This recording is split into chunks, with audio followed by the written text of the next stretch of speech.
Hello everyone, कैसे हो आप लोग। आई होप आप सब ठीक हो। बहुत समय के बाद हम वापस इस प्लेटफॉर्म पे आ चुके हैं और इस वीडियो से हम वापस से कंटिन्यू करेंगे। तो आज का वीडियो उन सारे बच्चों के लिए है जिसने 10th का बोर्ड अभी अभी क्लियर किया है, जिन्होंने 10th का रिजल्ट रिसीव किया है। ओके, वो सारे बच्चे और उनके पेरेंट्स, इन सब के लिए ये वीडियो बहुत ही इंफॉर्मेटिव होने वाला है। हम रिजल्ट्स के बारे में बात करने वाले हैं, उसके बाद 10th के बाद कौन से स्ट्रीम्स हैं उसके बारे में भी बात करेंगे, कैसे चूज करना चाहिए उसके बारे में भी बात करेंगे। ओके, और ओवरऑल हम वो भी एक देखेंगे कि असल में एजुकेशन का मतलब क्या होता है, उसका पर्पस क्या है। ओके, बने रहिएगा पूरे वीडियो के साथ एंड तक। बहुत ही अच्छा इंफॉर्मेटिव वीडियो रहने वाला है आप सबके लिए, बहुत ही फायदे रहेंगे इसके।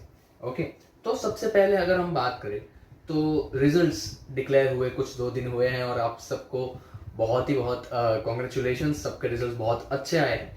ओके, कुछ बच्चे निराश हैं, पेरेंट्स भी मैंने देखा कि उनका एक्सपेक्टेड रिजल्ट नहीं आया है।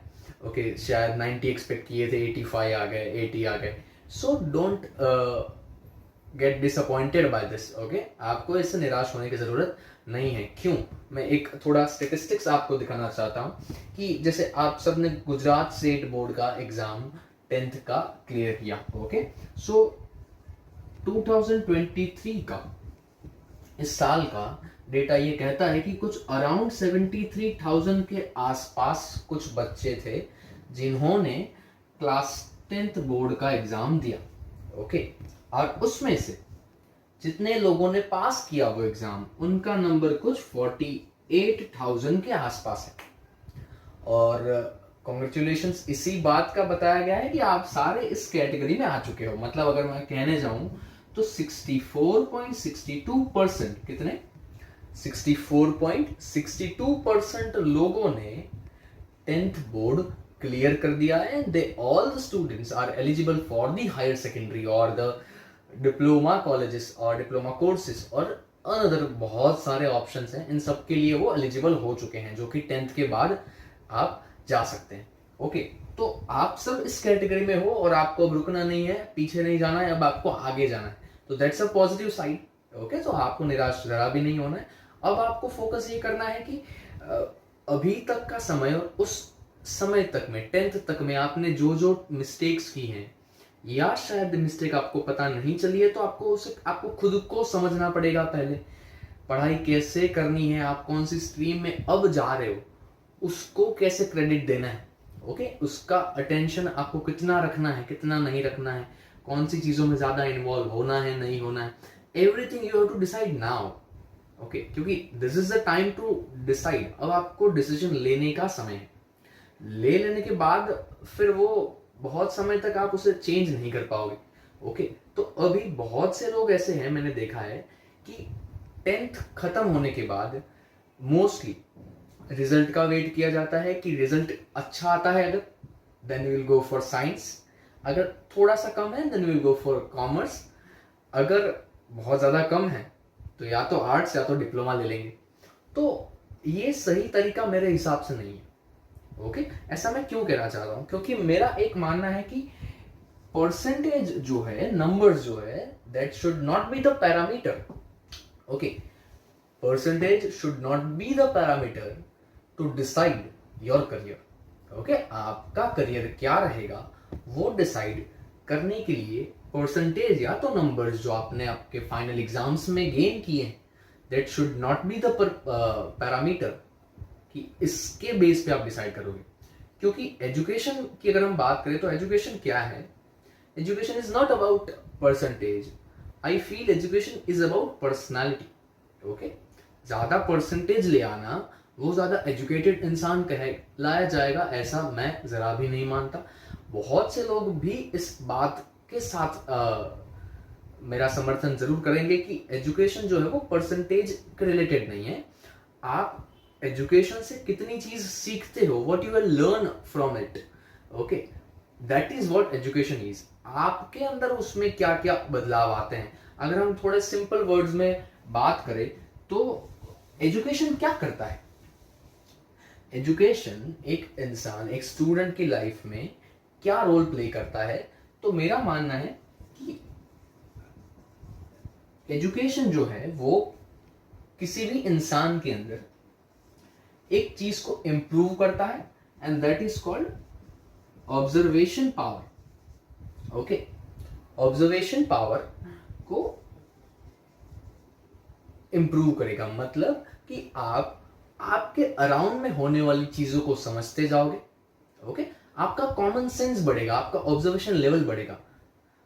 अब ऐसे जरा भी डिसाइड नहीं किया जा सकता, क्योंकि पूरा साल पढ़ा हुआ कोई स्टूडेंट शायद हो सकता है कि उस 3 घंटे के अंदर उसे परफॉर्म ना कर पाए, पर वो चीजें उसे आती हो सकता है उस समय उसकी तबीयत थोड़ी ठीक ना हो सकता है उसे किसी और बात का टेंशन हो गया हो सकता है उसके माइंड पे उस समय कोई और प्रेशर है, एटमॉस्फेयर का प्रेशर है। ये भी हो सकता है, इस पॉइंट पे सारे स्टूडेंट्स मेरे से रिलेट करेंगे, कि पेपर चेक करने वाला इंसान शायद घर पे झगड़ा करके आया हो, तो उसने जरा ज्यादा स्ट्रिक्ट चेक किया हो। So there can be many factors जिसके कारण रिजल्ट्स के नंबर आगे पीछे हो सकते हैं। तो नंबर्स पे नहीं जाना है। ओके, आप उससे कितना सीखते हैं उसके ऊपर जाना है। तो मैं और एक एग्जांपल आपको देना चाहता हूं जिससे मैं आपको समझाना चाहूंगा। हमारे इंडिया में इंडियन हिस्ट्री को अगर उठा के देखें तो बहुत सारे ऐसे महान लोग हो चुके हैं जिन्होंने खुद स्कूलिंग नहीं किया है, खुद फॉर्मल पढ़ाई नहीं की है, पर फिर भी उनकी लाइफ को, उनकी बनाई गई चीजों को आज भी रिसर्च किया जाता है कि उतने समय पहले उन्होंने जो चीजें क्रिएट की, जिस चीजों के अंदर उन्होंने खुद को डाला, वो इतनी रिलेवेंट इतने सालों के बाद भी है। ओके, जैसे एक इंडियन पोएट का नाम मैं लेना चाहूंगा यहाँ पे, आप सबने इनका नाम सुना होगा। मैं बात कर रहा हूं संत कबीर के बारे में।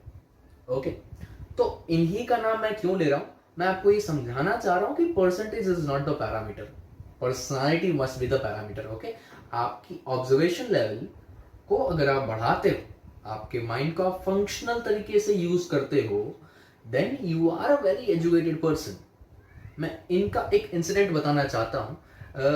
संत कबीर कहीं एक जगह पे जा रहे थे और उन्होंने खजूर का पेड़ देखा। अब आप इस इंसान का ऑब्जर्वेशन देखो, इसकी समझ का लेवल देखो।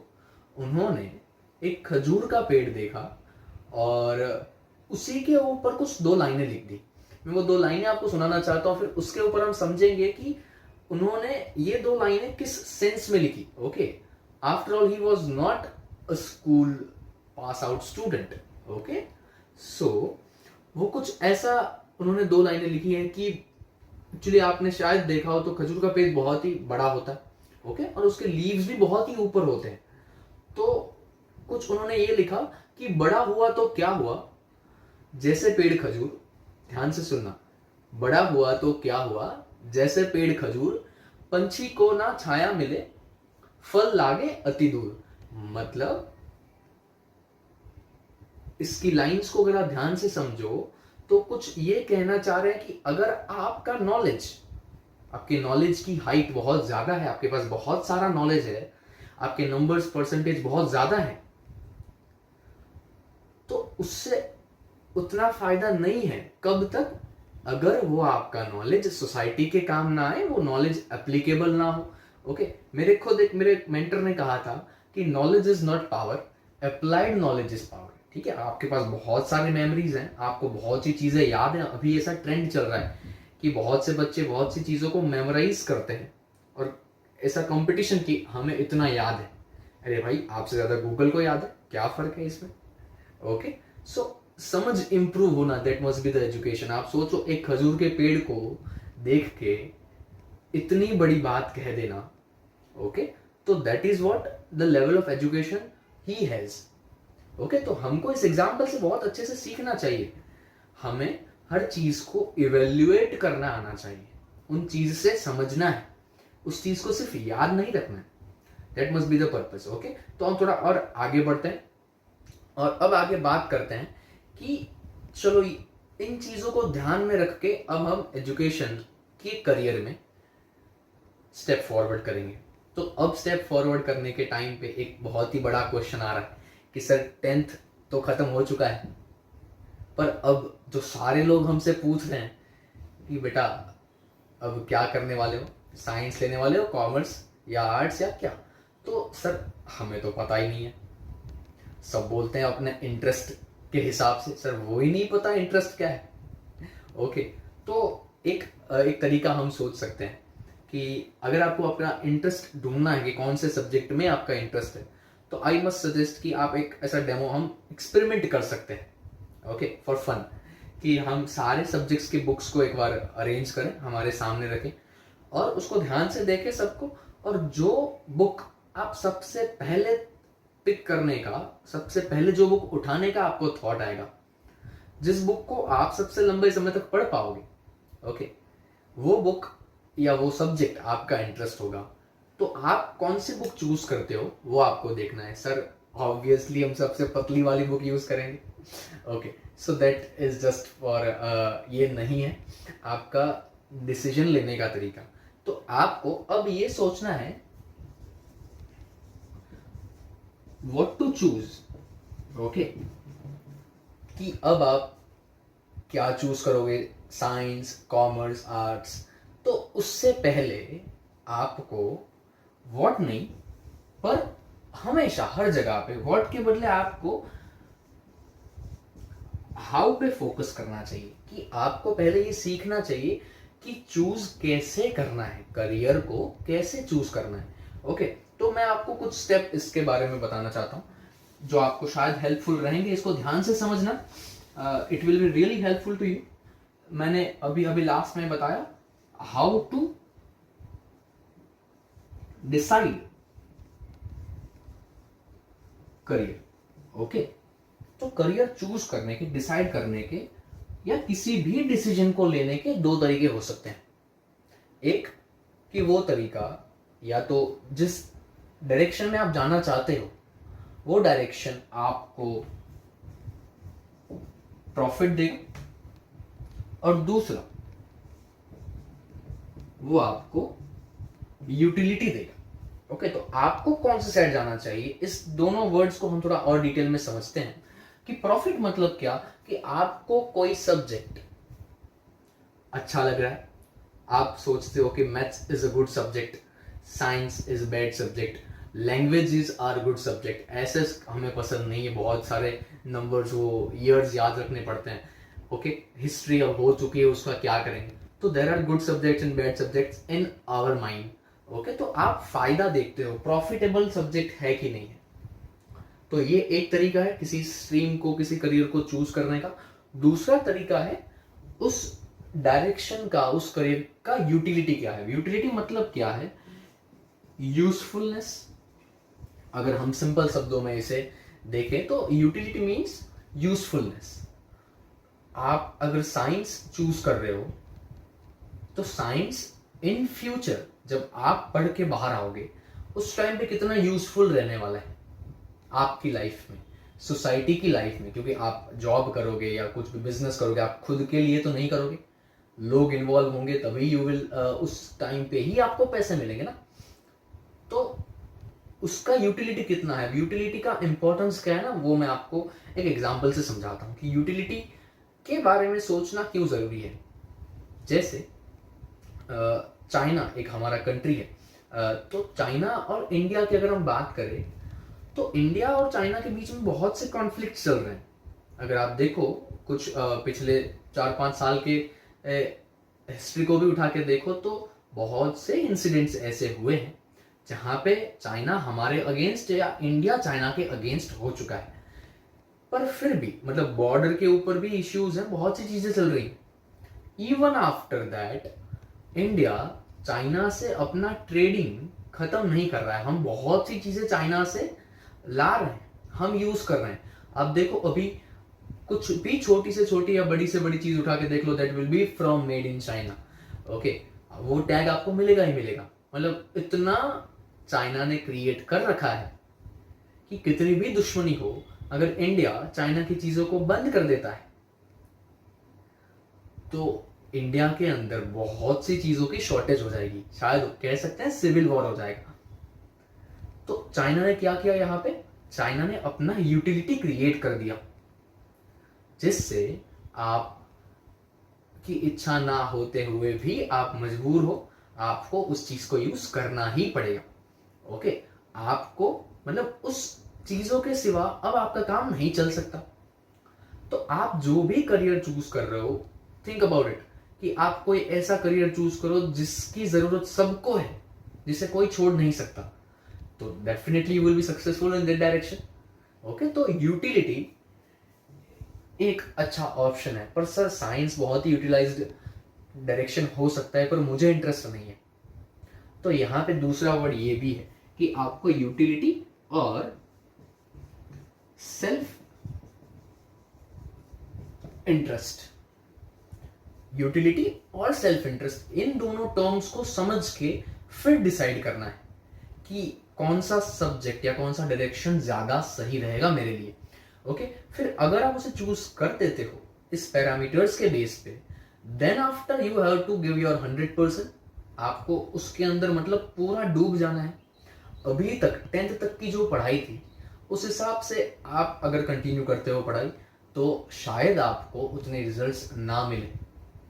मतलब साइंस है तो आपको साइंस को उसकी इंपॉर्टेंस के हिसाब से पढ़ना पड़ेगा।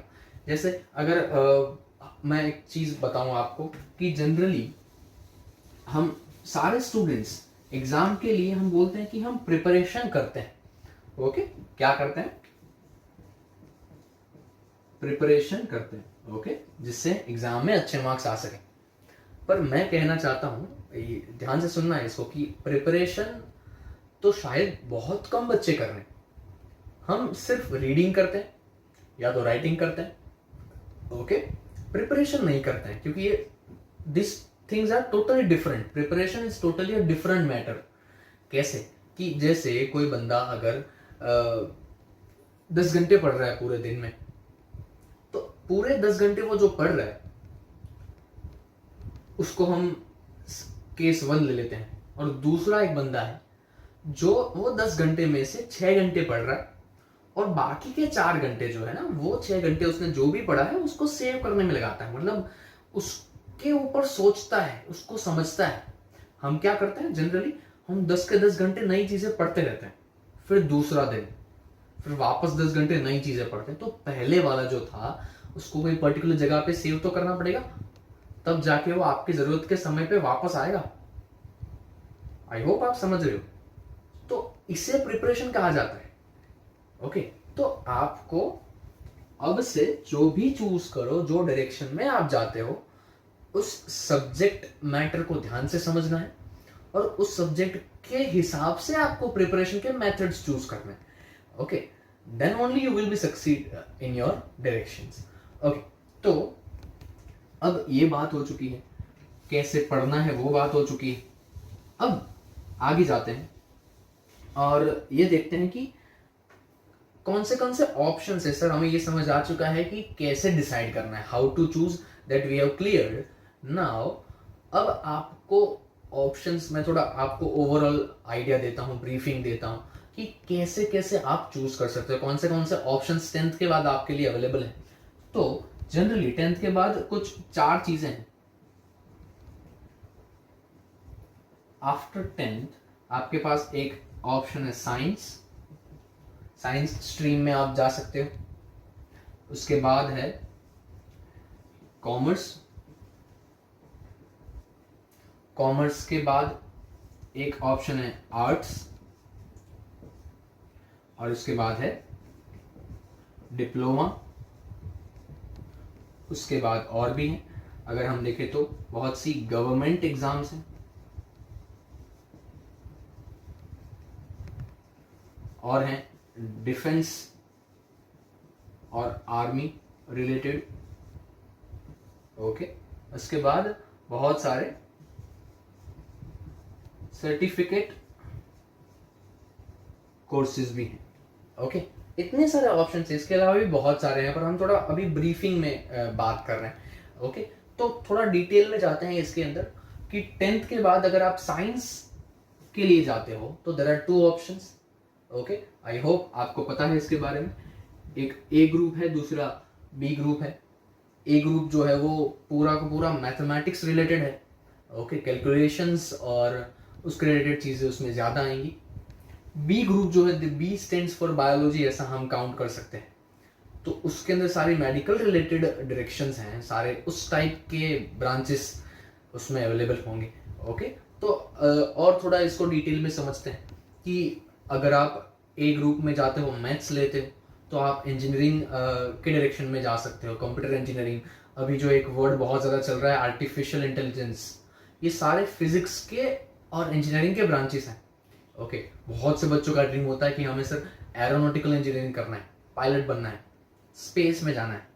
तो ये सब आपको अगर करना है then you should go for stream A, okay. Then अगर हम बात करें स्ट्रीम बी के बारे में, तो बायोलॉजी लेके आप बहुत से ऑप्शंस हैं, जैसे आप बीएससी कर सकते हो, आप नर्सिंग में जा सकते हो, आप फार्मेसी करके मेडिसिन का स्टडी कर सकते हो, आप फिजियोथेरापी कर सकते हो, आप एमबीबीएस स्पेसिफिक मेडिकल फील्ड में जा सकते हो, डॉक्टर बन सकते हो, ओके। बहुत से ऐसे ऑप्शंस हैं। तो अगर आपको मेडिकल डायरेक्शन में जाना है then you should go for B group in science stream.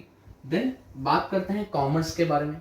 तो आपको अगर बिजनेस स्टडीज करने हैं, फाइनेंस के बारे में, मार्केटिंग के बारे में जानना है, कंपनी का स्ट्रक्चर क्या रहता है, ऑर्गेनाइजेशन का स्ट्रक्चर क्या रहता है, ओके, आपको सीए बनना है, सीएस कंपनी सेक्रेटरी बनना है, चार्टर्ड अकाउंटेंट बनना है, आपको बैचलर इन कॉमर्स मतलब एक डिग्री है जिसका नाम है बीकॉम, बीबीए है business and administration, okay, MBA करना है आगे जाके, तो लॉ पढ़ना है।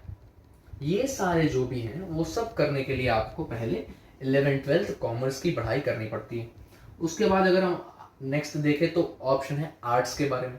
मतलब अगर आपको टेक्निकल सब्जेक्ट्स नहीं पढ़ने हैं, क्योंकि सर कॉमर्स में भी मैथ्स आता है, साइंस में तो आता ही आता है, अब हमें इससे छुटकारा चाहिए। आर्ट्स के बारे में मतलब उसके अलावा आपको अगर टीचर बनना है, प्रोफेसर बनना है, आपको लैंग्वेज सब्जेक्ट्स में ज़्यादा आगे जाना है। सर मुझे एसएस बहुत ज़्यादा अच्छा लगता है, पोएम्स स्टोरीज में ज़्यादा इंटरेस्ट है, then you should go for arts. आप लिटरेचर पढ़ाई कर सकते हो, ओके। तो ये बहुत सारे स्ट्रीम्स उसके अंदर भी हैं। उसके बाद अगर हम बात करें डिप्लोमा के बारे में, तो साइंस, कॉमर्स और आर्ट्स इन तीनों में सिमिलरिटी ये थी कि आपको इनके साथ 11th-12th का स्कूलिंग करना पड़ता है, then after 12th you will go for the college studies, okay. But diploma के अंदर आप 10th के बाद ही सीधे कॉलेज में आते हो, और बहुत से कोर्सेज हैं जिससे आप ग्रेजुएट नहीं कहलाओगे, you will be considered as under graduate. ये वर्ड को मैं अभी थोड़ा समझाऊंगा कि 10th के बाद सीधी 3 साल की कोई कॉलेज उसका इंट्रोडक्टरी, जैसे अगर हम बात करें कि मैकेनिकल इंजीनियरिंग है, तो 10th के बाद आप मैकेनिकल इंजीनियरिंग पढ़ते हो, तो मैकेनिकल इंजीनियरिंग का डिप्लोमा कोर्स आपको मैकेनिकल इंजीनियरिंग का इंट्रोडक्शन दे देगा। You will be ready to study the core mechanical subjects, okay. और उसके बाद आप डिग्री के लिए जाओगे, कॉलेज के लिए जाओगे 3 साल के बाद, दूसरे 3 साल का, उसके बाद आप एक इंजीनियर कहलाओगे। सो डिप्लोमा क्या है? डिप्लोमा हर एक ब्रांच में अवेलेबल होता है और वो सारे ब्रांचेस का आपको इंट्रोडक्शन देता है, ओके। आप उसके अंदर 40% जितना आप उस ब्रांच को, उस डायरेक्शन को, उस करियर को जान पाते हो, उसके बारे में सीख पाते हो, ओके। तो ये है डिप्लोमा के बारे में। उसके अंदर भी बहुत सारे कोर्सेज हैं और बहुत से जॉब्स डिप्लोमा के बेस पे भी अवेलेबल हैं। उसके बाद है गवर्नमेंट एग्जाम्स, ओके। तो गवर्नमेंट एग्जाम्स में जनरली बहुत ही फेमस नेम्स जो हैं, अगर हम गुजरात में हैं तो जीपीएससी एक बहुत बड़ा नाम है जिसके लिए बहुत से बच्चे तैयारी कर रहे हैं। यूपीएससी एक अच्छा ऑप्शन, ओके। जो जीपीएससी जो है वो स्टेट लेवल का एग्जाम, और यूपीएससी जो है वो सेंट्रल लेवल का पूरे इंडिया का एग्जाम है, जिसके अंदर आईएएस, आईपीएस, ये सारे जो लोग हैं, आईएएस बनना है आपको, आईपीएस बनना है, then you should go for the government exams, उसकी तैयारी करनी पड़ती है। उसके अलावा भी स्मॉल स्केल लेवल पे भी क्लास 1, 2, 3, और ये क्लास 1, क्लास 2, क्लास 3 क्या है, ये अलग अलग लेवल ऑफ पोस्टिंग है गवर्नमेंट में, ओके। अगर आपको कलेक्टर बनना है तो एक अलग लेवल का पोस्ट होगा आपका, आपको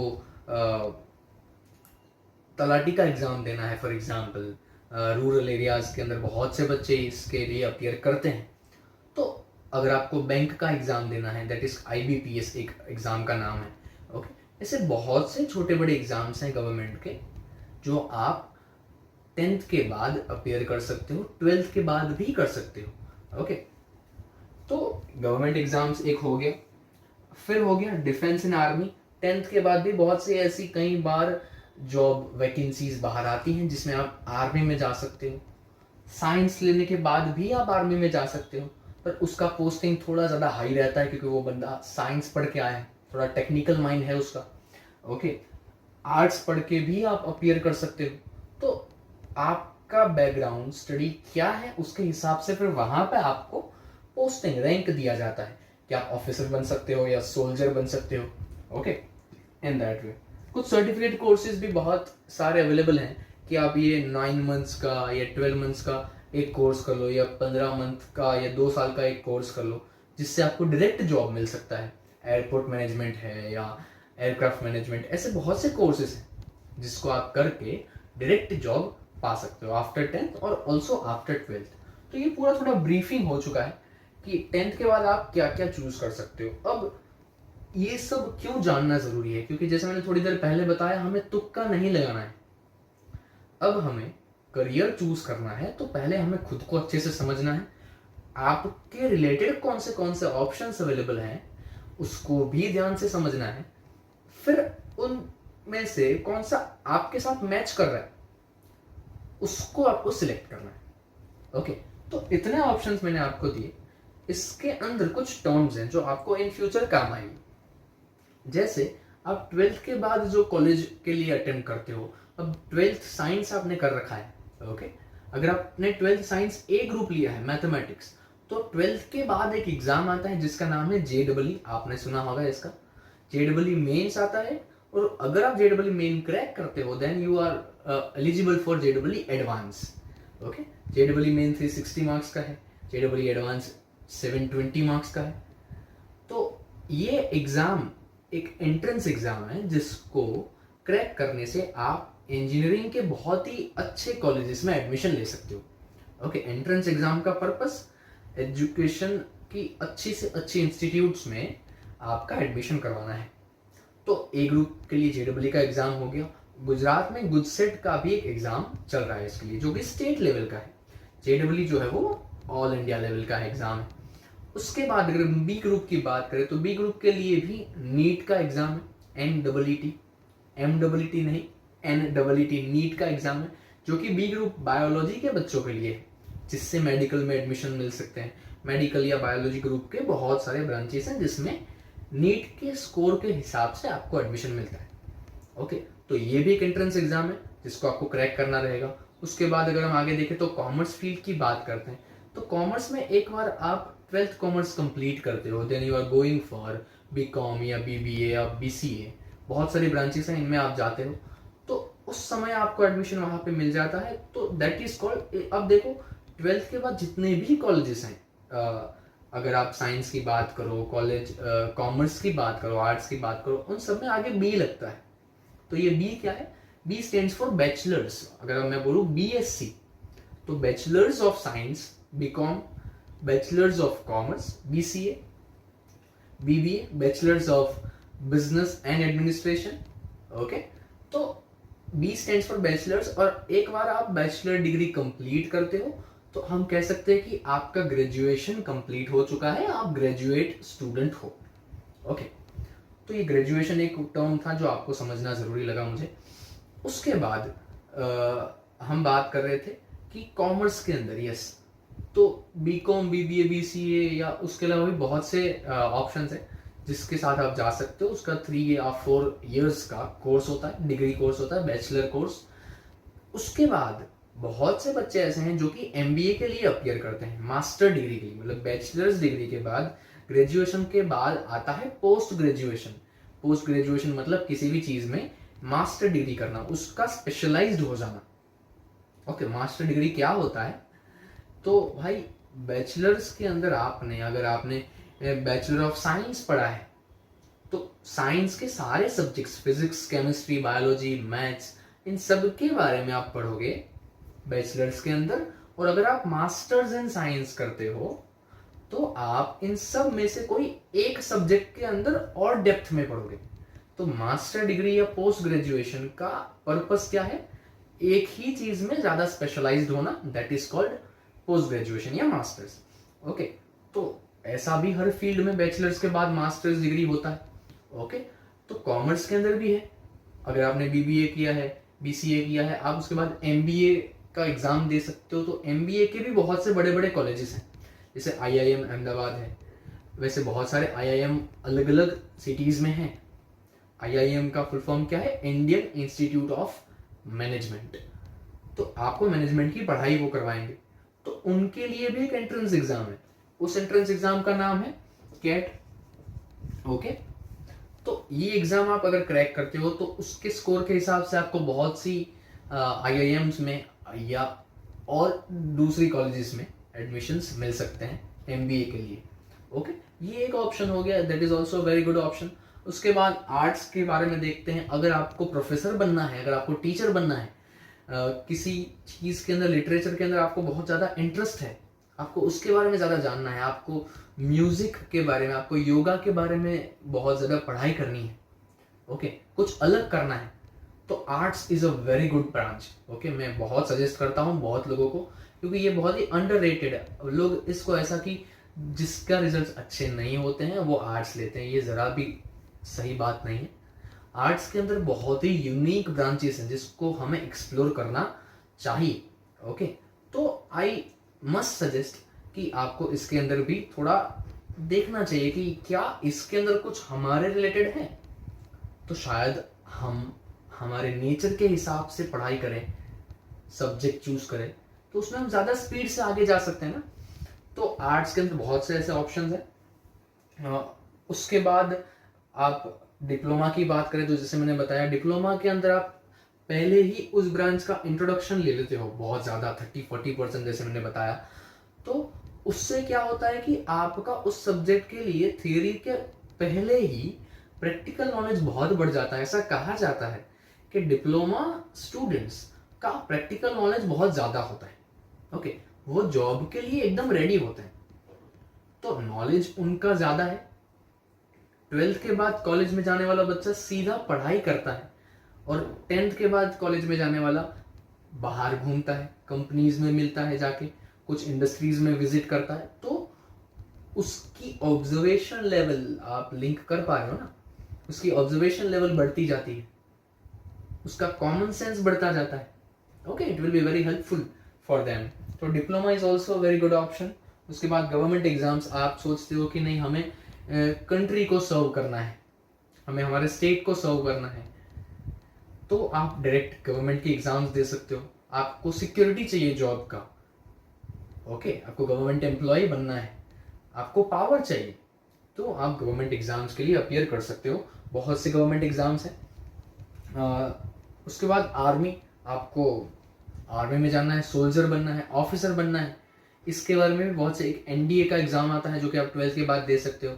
उसका भी सिलेबस थोड़ा बहुत साइंस और मैथमेटिक्स रिलेटेड है। एनडीए या बहुत से और एग्जाम्स हैं, एफकेट का एक एग्जाम है, उसके लिए भी आप जा सकते हो, एयरफोर्स के अंदर आपको अगर जाना है तो। और आर्मी है, नेवी के एग्जाम्स हैं, उसके लिए भी आप अपियर हो सकते हो। तो ये रहा डिफेंस और आर्मी के रिलेटेड। ओके, उसके बाद है सर्टिफिकेट कोर्सेज। जैसे मैंने बताया, बहुत से सर्टिफिकेट कोर्सेज हैं कि आपको इतनी लंबी पढ़ाई ना करके आपको कोई लिमिटेड टाइम में उस चीज को सीख के सीधा जॉब लगना है। ओके, अर्निंग शुरू करना है, आपको अपना बिजनेस करना है, उसमें टाइम देना है, तो आप छोटा कोई कोर्स करना चाहते हो वो करके आप कर सकते हो। उसके अलावा भी एक ऑप्शन है कि आप होटल मैनेजमेंट, ये भी एक अभी का एक बहुत ही trending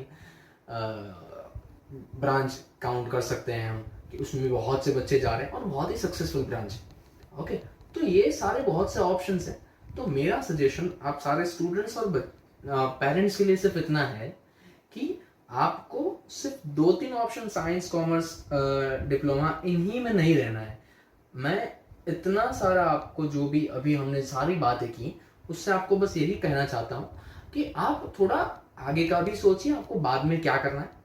C, right now time is the new currency. Okay, money is the not the currency, मतलब पैसे का जितना इंपॉर्टेंस नहीं है ना, उतना टाइम का है। हम अगर तुक्के से किसी एक ब्रांच में घुस गए, फिर आगे जाके पता चला कि ये हमारा इंटरेस्ट नहीं है, हम इसमें इतना अच्छा नहीं कर रहे हैं, अब हमें चेंज करना है, और वहां पे वापस से शुरू करना पड़ेगा। तो इतना टाइम हम क्यों वेस्ट करें? अभी ही 2-3 दिन, 4 दिन, एक हफ्ता भले ही आपको सोचना पड़े, आप सोचो। This is the time of internet. आपको जो भी चीज़ दिमाग में अभी अटक गई है उसके बारे में जाके एक्सप्लोर करना है, जानना है।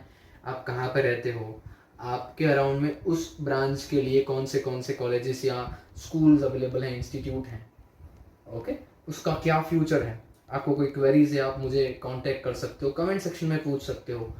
There are lot of options, but you have to take a step forward, okay. आपको आपके लिए स्टेप्स लेने पड़ेंगे, तभी जाके आपका एक करियर, ब्राइट करियर हो सकता है, okay. So I wish you all the best, choose wisely, and मिलेंगे फिर हम नेक्स्ट कोई नए टॉपिक के साथ। Up to that, take care of yourself and good bye.